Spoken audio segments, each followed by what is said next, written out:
That was ugly.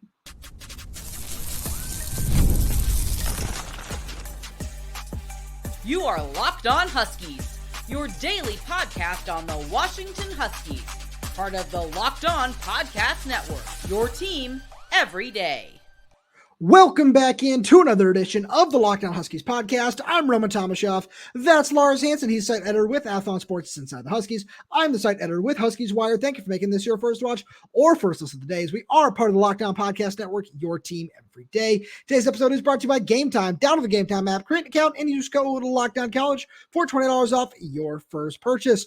Lars, we just got back from the Apple Cup, and I mean, we're going to break down everything that we saw in just a brutal game in every facet of the word. And it, like, you know, we'll get into all the things that Washington needs to clean up. 16 penalties for 135 yards. We're going to get there, but it all starts, it really, like, I'll get into it.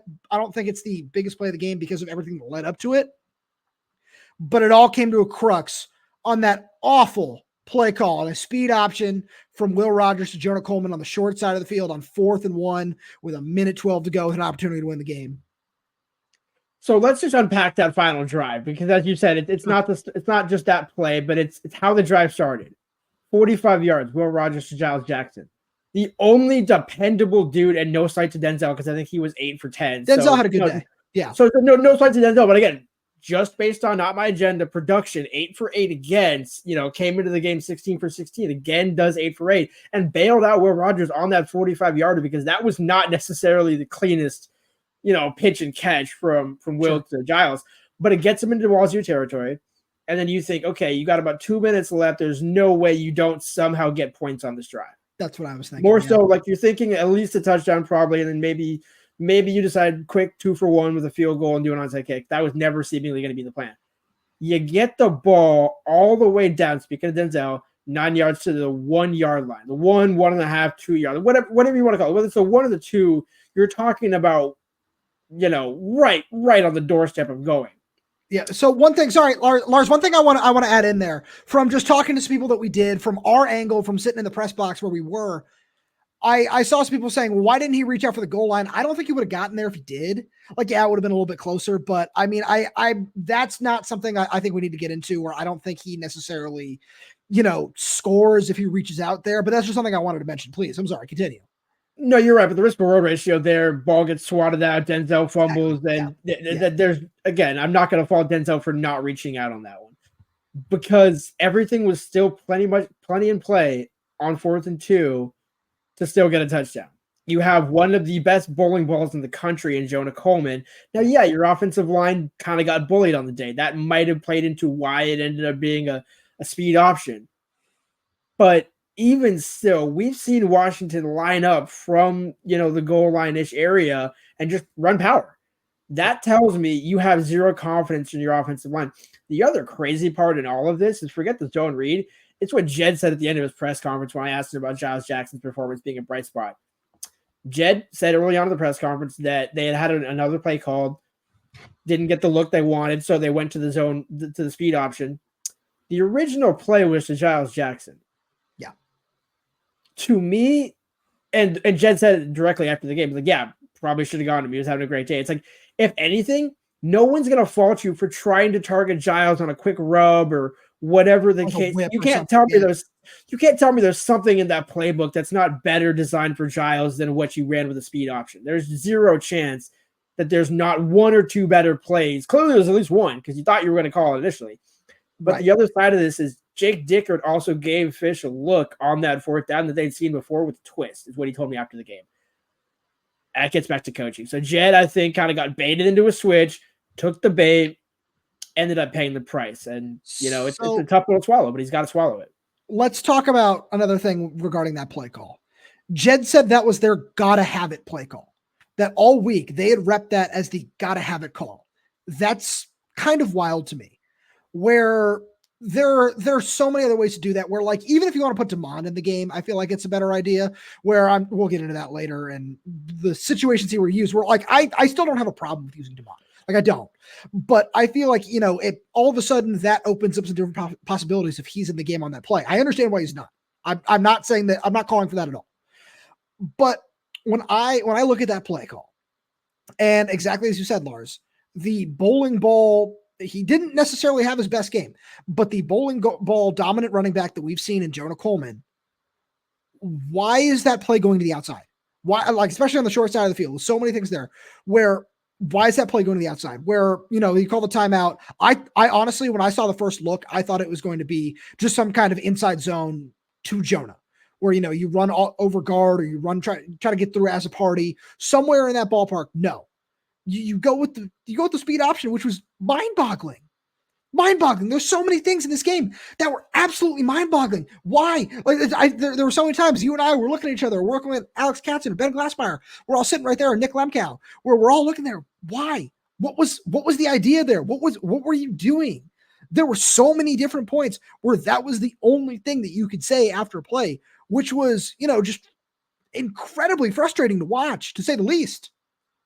Yeah, it's almost like trying to balance 20 different agendas and making everybody happy. You make nobody happy at the end of the day. Sure. Because we saw certain guys get in the game early. It's like, okay, why are you targeting him there? Why are you bringing him there? There's some that you kind of can understand. When we saw Adam Muhammad come in the game, you can kind of see, okay, that checks out, especially if you have Cam that first Adam run. I got no problem with them going back to him. Exactly. And so like there's a give and take with this. We're not, chastising everything was terrible. They got completely outcoached. It wasn't necessarily that. It was the combination of untimely play calling, bizarre untimely penalties, and then encapsulating it all is the way to encapsulate the game is that fourth down call. Now I agree with you. Was that the one that lost him the game? No, there's probably 20 plays you can go back to throughout the course of the game and said, hey, if you do this, this, and this, but all of that doesn't matter because with 1 minute left in the game, you still have a shot to take the lead in the game. Whether you go for 2 or 1, you still are right there at the doorstep. This is not like, oh, hey, it's Will from the 35 scrambling around and they tried to do a, junkyard dog sort of play. Those you kind of just say, okay, you know what? You got as close as you could, is what it is. I'm trying to not use the example that I really, really want to here because it's not necessarily the example, but I think you know what I'm insinuating with a goal line. I do. It's not that. It's not that, but it is at the same point criminal because, again, to your point, how was that the gotta have it play? Like, exactly. That's the question. Like, that to me is what I need to hear from Fisch on Monday because what we heard tonight, there wasn't anything in the game that it indicated, yes, we can run against Wazoo. Wazoo, that defensive front showed up. We got to give some credit there. 100%. Like, they showed up. Yes, 100%. Hats off to them for that. But at the same time, I understand, the point of a gotta have it play call.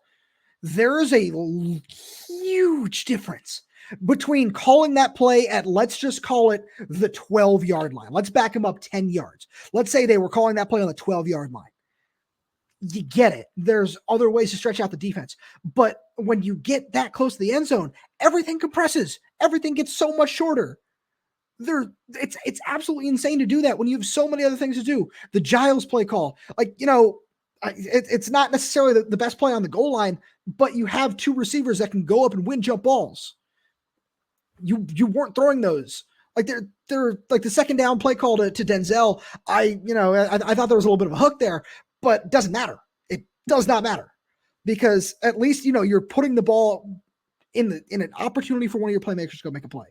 We've seen them rep that fade route so many different times at the course of practice. Usually they're a little further away. They're 3, 4, 5 yard line, but they had opportunities to do that. There were so many opportunities to do so many different things. And it was just really the only word to use is infuriating to watch. Like that, I have not been that infuriated, like just watching the play calling in a very, very long time. Lars, I know you got more to add, but we're going to hit a quick break and then we got to get into the penalties from this game. which we'll get to right after a message from our friends over at LinkedIn. Because when you're hiring for your small business, you want to find quality professionals that are right for the role. That's why you have to check out LinkedIn Jobs. LinkedIn Jobs is a tool to help find the right professionals for your team faster and for free. Because LinkedIn isn't just another job board. LinkedIn helps you hire professionals you can't find anywhere else, even those who aren't actively searching for a new job but might be open to the perfect role. In any given month, over 70% of LinkedIn users don't visit other leading job sites. So if you're not looking on LinkedIn, you're looking in the wrong place. On LinkedIn, 86% of small businesses get a qualified candidate within 24 hours. You can hire professionals like a professional on LinkedIn, because LinkedIn knows that small businesses are wearing so many hats and might not have the time or resources to hire. And that's why LinkedIn is constantly finding ways to make the hiring process easier. They even just launched a feature that helps you write job descriptions, making the process even easier and quicker. You can post your job for free at linkedin.com/lockdowncollege. That's linkedin.com/lockdowncollege to post your job for free. Terms and conditions apply. Lars, 16 penalties, 135 yards. Just the penalties themselves were just the only, again, I feel like the theme of this show, of this game, is infuriating, because that's how it felt. It felt like, oh yeah, 3rd and 18, they're going to find a way to get off the field. That's without, talking about the 25-yard John Mateer run on 3rd and 20 for a touchdown. 3rd and 18, they got an opportunity to get off the field. No, holding call. Oh, it feels like they got a decent stop on a kickoff there. Oh no, face mask. False start on 4th and 5. The intentional grounding penalty. There are so many different calls that you can point to that is just really just wow. Just wow. Yeah, and then you think about the Jordan Shaw hold that 3 plays later ends up in a touchdown. That again, right. Now we're not chastising the players in saying this. It's just he didn't. The reason why I say Jordan Shaw is because he didn't need a hold in that situation. Right. Zoe already had the sack. Like, the coverage was already there. It was already good. It's almost like doing too much, and that's kind of almost in a way kind of the theme. This isn't like we beat ourselves, because no, like Wazoo played a great game. Gotta tip your cap there. Gotta meet him halfway. But UW did beat themselves a lot with the penalties, with the play calling. You just add it all up together. It was a combination that really they couldn't get out of, and that's the thing is you can't. On the offensive side, when you have penalties, you can't get into a rhythm. They already couldn't get into a rhythm anyways. It was kind of like throwing darts at a dartboard and seeing what was going to work. So on some credit, you got to give Jake Dicker the shout out for a good game plan. But there was yards to be had. I mean, first of all, they need to get back to 16 yards. They still gained 450 yards. I'm pretty sure they outgained Wazoo. But the point what 70 yards. Yeah. Here's a crazy stat for you. In the first 2 games, Washington had 14 penalties for, I want to say, $150. Roughly, it was slightly more than the total yard, the penalty yardage today, but about like 15 or 20 maybe, which is basically the difference in one penalty. They had that in one game. You had 126 rushing yards and 100 and what was the penalty? 135 penalty yards. If I would have told you coming into today that UW would have more penalties than rushing yards, I don't think you would have believed it, because we didn't see that at all in this team, and honestly, even in camp, we didn't see this team have those type of penalties. Now, again, you add in the rivalry, but this isn't most of the guys playing in this, not their first rodeo. This isn't like you got a bunch of redshirt freshmen and, you got taunting penalties because you're winning. It's just completely unnecessary penalties in the worst time. And it really was just untimely. That would probably be the also buzzword here, is everything was untimely. Like right when UW thought they had momentum, nope.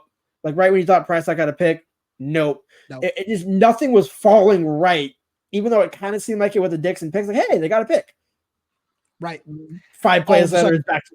What happened on that drive? What happened on that drive? Penalties. Yeah. That's everywhere. Pick a drive that had penalties. I mean, that was that's actually, I think the only one that didn't was the final drive. Really? We'll have to go back and look, but it's one of those things where, look, is it the number one reason that they lost?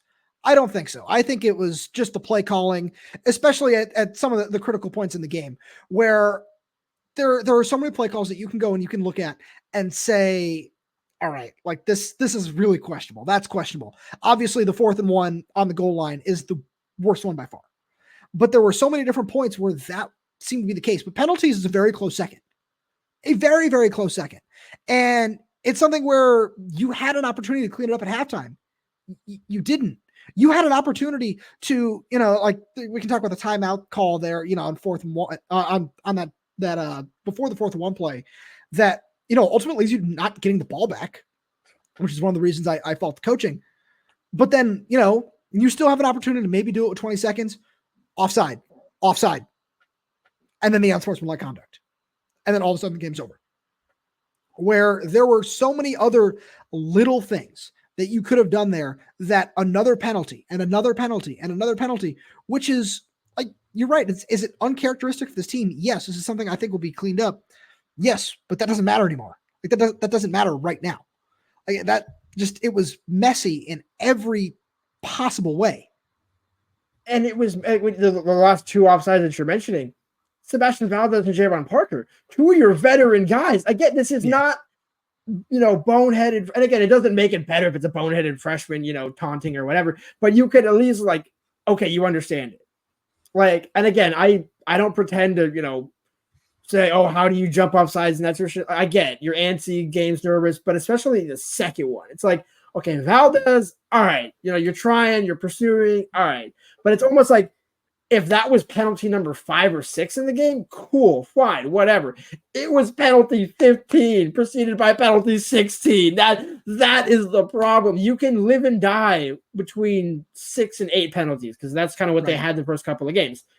Once you cross over into 10, short of playing an FCS school, you're not going to win that game. And going behind the sticks so many times, and we love Jedd Fisch as a play caller, but today was just not his day. And so everything really, and it wasn't the players' day. The penalties, just none of it seemed to work, and it was all unnecessary. I think that's the unfortunate part. There was nothing about it that was like, oh, hey, bang, bang, play. You kind of see. We had there was 2 personal foul penalties in the first half, wasn't there? Yeah, there's one on the second play from scrimmage, like the offsetting unsportsmanlike. Yeah, and that was the thing. And here's the thing: Wazoo wasn't going to UW into it. Let's be clear about that. It wasn't like this was an evenly, ugly game, and Wazoo was getting a bunch of. I do have a question for the official that kept seeing everything about 45 yards away on the Wazoo sideline. That dude has 20/20 eyesight. Like, shout out to my guy. I can't remember his name off the top of my head, but that field judge on the Wazoo sideline. Yeah. I'm not insinuating anything. I'm just saying I'm only 30, and that dude's got better eyesight than I do. And he wasn't wearing glasses, wasn't wearing binoculars. I'm just like, how did you see that?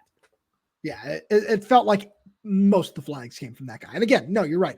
Not insinuating anything. It was just, he caught whatever it is he caught, and just really messy all around in that sense.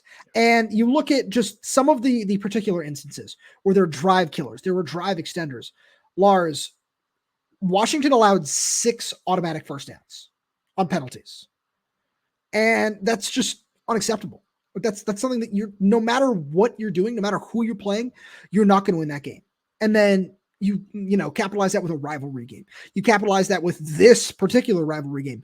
Everything else that just all falls on top of this, it just makes it worse and worse and worse and worse. And it all just kind of rolled downhill. And I think that's the most frustrating part of this, where I don't know about you, but the entire time that I was sitting there, as that game wore on, it was like, ooh, this is not going great. Like, this is getting worse. This is getting worse. This is getting worse. The entire time I just had this feeling in the back of my head. It's like, they're going to have an opportunity to win this game. And they did. They had an opportunity to win the game. And that's where, that's why when you come down to what happened here, play calling is ultimately the number one thing. But all those penalties and all those spots where drives could have been extended, where, you all of a sudden you stop them from extending drives. There were so many opportunities to do things just slightly different, where one thing, and it all got off the rails so quickly. And that's the thing, because you're talking about, you're spotting them 6 first downs on top of the 25-21 ratio they already had. Because, correct me if I'm wrong on that, but automatic defensive first downs don't equate to first downs. Believe you're right. Yeah. I would be surprised if that's that. And that's my point. Is you're already down 4 first down. So Washington's already got that edge. And then you bury yourself on the other side of the ball even more. That was what they couldn't overcome. It's okay. Defense, it's almost like everything was timed up wrong. Defense shows up late, offense goes away. Offense, defense kind of hung around in the first half. Offense, again, I got questions. It's everything was just from the get-go throughout, just was not going Washington's way, and that's ultimately how it felt. That really is the biggest thing. And Lars, outside of those two things, there were so many other little things that Washington needs to clean up, which we'll get to right after a message from our friends over at Game Time, because Game Time has an awesome new feature called Game Time Picks. That makes getting tickets to your favorite live events even easier. Game Time Picks filters out the fluff to show you only incredible deals on great seats, so you don't have to waste time searching through thousands of tickets. Where, I mean, I'm trying to get to a couple more baseball games for the end of the year, and I'm definitely going to count on Game Time because they got so many awesome deals. And I love using the app because of things like their all-in pricing, where you can toggle this feature and it shows the total upfront with no surprise fees at checkouts. And they got seat views. You can get a panoramic view from your seat in the app before you buy. And with the Game Time ticket coverage, your purchase is covered with the most flexible customer service policy in the ticketing industry. You can take the guesswork out of buying tickets with Game Time. Download the Game Time app, create an account, and use code LOCKDOWNCollege for $20 off your first purchase. Terms apply. Again, create an account and redeem code LOCKEDONCOLLEGE for $20 off. Download Game Time today. What time is it? Game time. So, Lars, I have a really fun stat, or fun, air quotes. Washington was 4 of 13 on third down today. 10 of those 13 attempts were third and longs, which is 7 yards or further. They converted 2 of those. You're simply not going to win games like that. You're just not. Like, taking out the penalties, taking out the coaching, you're not going to win games when you are digging yourself into a hole on every single drive. Where there were certainly drives where it's like, it felt like, okay, they're going to stay ahead of the chains. Penalty happens, other things happen. All of a sudden, you're behind the sticks again. And every time you looked up, I remember it was the slant over the middle, Denzel Boston, where it felt like he gained a decent amount on one of those final drives there. And you look and you say, he's still 7 yards short of the sticks, because that's how far back they got pushed on that drive because of penalties. Where just all in all, that's obviously you're not going to win football games that way, but it's just not a good brand of football to watch either. No, it's not. But what's also funny is I was looking at the first drive of the third quarter when they didn't have a single third and long, ended with a field goal, because again, the offense still couldn't, when it mattered most, you're talking about penalties. And so like you talk about the botch, the complete drop snap on first down, on the first play of the second half. There was just so much that just did not, like, nothing clicked. And I think that when you look back at it, I mean, the third downs, you can say the same thing about defense. I mean, they came into the game 22% on third down. They gave up over half today. Yeah, it was so 50%, nothing, 6 of 12. Yeah, so nothing was working on third down on either side of the ball for Washington. Because you're absolutely right. When Jedd said it, throughout fall camp and leading up to this game, you have to be ahead of the sticks on first and second down to set yourself up. Same thing on defense. In order to be in position on third and long, you need to make the plays on first and second down. And just, every now and then, like, hey, hit Decker for 21 on second down, but then, penalty, false start, penalty, holding, now you're settling for a field goal. All those little things. Now, shout out to Grady Gross for being 4-4, because Grady was the only offense aside from Giles, and Giles was robbed of the chance to win the game. Like, you only needed 3 dudes to win this game. Right. Giles, Grady, and somebody throwing Giles the ball, honestly. Like, that's all you needed, and you still couldn't manage it. Lars, if you had to guess, what do you think John Mateer's completion percentage was in this game? 50. It was exactly 50. Yeah, that wasn't a guess. I remember he was 17 to 34. Yeah, but your points will take. Continue. Yes. We talked on the show all week long about, if John Mateer is going to beat you, you want him to do it with his arm. He was fine. He wasn't elite, wasn't terrible. He was fine. Like, that interception to Daddy Dixon was, like, not a great throw. But let's just say that. Impressive. It was impressive. Sure.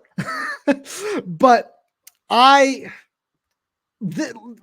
we said all week, contain him. Do not let him break contain. He scored 2 20-plus rushing yard touchdowns, 20-plus yard rushing touchdowns, 25, 23 yards. A 25-yarder just before halftime came on 3rd and 20, right after he got sacked. The game plan all week was don't let him do that. Don't let him do that. And there were times where that looked fine. There were times where it's okay, yeah. Like they're doing a better job of it. I think of the play where he tried to hit, I can't remember who it was, in the the front right corner of the end zone on the far side. And Officiating got a nice PBU. Where it's like, yeah, they're letting him drop back. They're letting him see the field. They're saying, we dare you to do this. This is how we think that it's, that we think you're going to want to play, or that we want you to beat us. This is how we want you to do that. And there were times where that worked really well. But then in the biggest moments, they lost it. Both the touchdowns, I saw a stat on Twitter somewhere. Both those touchdowns came in cover 0 with no spy. They just lost it there. And that was just really hard to watch because you could see it coming the whole time where it's, oh, okay, yeah. And then all of a sudden he bounces to the outside and he's gone. He's around the corner. That can't happen. Well, and not only that, but you're talking about, he still had, I think, a solid 5 to 10 yards to go there at the end to actually get the touchdown. Like, he had open acres for a solid 15, but there was still nobody truly threatening him in that last 5 to 10. And that, I think, to me, is the more concerning part. It's like, okay, fine, you don't have a spy, but it wasn't 4 or 5 wide, if I'm not mistaken. I think it might have been 3 wide, maybe 4 wide. But 4 wide. But I think the second was. Right. And I think on that level, you would expect, okay, somebody on the back end is going to break off and find a way to get him on the ground. And I don't know if it's not situational awareness or what the case may be. I mean, again, you don't want to bag on the defensive play calling because, again, you're already in 3rd and 20, as you mentioned. So you're not expecting that. Now, he's got the ability to do honestly, it. Honestly, I don't know if you're not expecting it, where that's – and the reason I say that is because that's been the go-to all year long. Where, like, especially if you look at last week, when you needed a play, they put the ball in John Mateer's hands. They said, go to work. And he did that really well. They did it again. And you'd expect them to be a little bit better prepared or to, just find ways to do that a little bit better. And they didn't. They just straight up didn't. I think I'm kind of glad you led it with that way because that's the most, I'm not sure what's more surprising, Fisch's 4th down call or some of those calls by Belichick. And I'm not saying it's like it's the 4th down call. But that's what I'm saying. It's like there's just so many things where it's like, okay, that's not characteristic of what I would expect from this defense or what I would expect from this offense. But it's the way the game crumbled. Yeah, it is. But that's and the reason I go with the offense is when you look at the defense is even in a cover 0, there's still going to be, you expect a free rusher. You expect somebody to find a way to make a play. And it wasn't even just that they didn't make a play. It's that everything just broke down instantly in a way that it hadn't so far this season, which is, again, like frustrating is the term I keep coming back to. It's frustrating to watch. It's frustrating to, obviously, for the coaches. Like, I can't imagine what Steve Belichick must be saying right now. But the more you look at it, the more you say, this was the key. And another just frustrating stat where I just watching everything in off coverage where it's just a comeback over and over and over again where they kept just allowing it. They said, all right, it's like I said the other day where there's going to be one route where they say, we're going to give you this all day long. And that worked really well. But then there were other ones where Josh Meredith, I got the stat from Alex Katzen, doubled his career yardage in this game. Doubled it. Shout out. I mean, I think, but that's kind of the thing is there wasn't a ton of ways Wazoo was going to beat you. You knew how Wazoo was going to beat you. Exactly. It wasn't a secret. It wasn't like, I guess if Mateer throws for 450 and 5 touchdowns, hats off to you. Exactly. That's what we said all week. And here's the thing. What's crazy is in the grand scheme of things, he only had 62 rushing yards. Yeah. After a 200 plus week, you'll take it. The problem, it wasn't the 65. It was the 1-digit 2. That's what only matters at the end of the day. You could have 2 carries for 2 yards. If you have 2 touchdowns, That's all that matters. Jonah had 60, 70 yards, whatever he finished with. I think it was 77. No touchdowns. It's the zero that matters most at the end of the day. And, it's all puzzling. There's no reason to think that it will linger, but also that was some bizarre just play calling, everything that I'm not sure now going into Big Ten week. Like, that's got to get cleaned up in a hurry.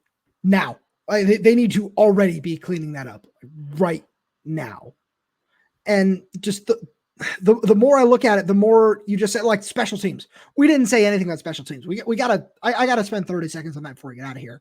Where 5 kick returns for 112 yards, that wasn't pretty. 2 punt returns for 40 yards, not great.